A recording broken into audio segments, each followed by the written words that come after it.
Leo nagbabalik, magbabasa naman tayo ng inyong mga comments. Reading your comments!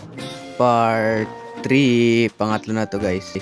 Napakadami nyo pero papansinin natin yan lahat, walang may iwan. Princess Celine, salamat sa pag-comment, una ka na. Kuya, nalunod ang isda ko. Takti talaga, sabi diyan marunong lumangoy. Dapat pagbili mo pa lang, inalam mo na kagad kung marunong yan lumangoy yung isda.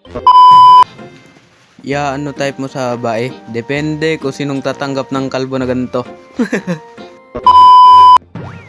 Magiging viral ka din niya. Salamat, Idolo Christian. Sana nga maging viral tayo, pero okay lang yan kahit di mag-viral basta may mga solid supporters tayo dyan. Kuya, pink ba talaga buhok nyo? Oh, pink to, pero wag kayong mag-assume na pogi yung kuya nyo kasi mukha akong bura. Hello, bukal. Hindi nga kasi ako kalbo. Mukha ba akong kalbo? Ha? Sino ba kasi yung nagpauso ng kalbo ko? Di naman ako kalbo eh. Kuya, 1 year na ako nagko-comment. Bago nga lang ako sa TikTok. Paanong 1 year? Aray ko ah.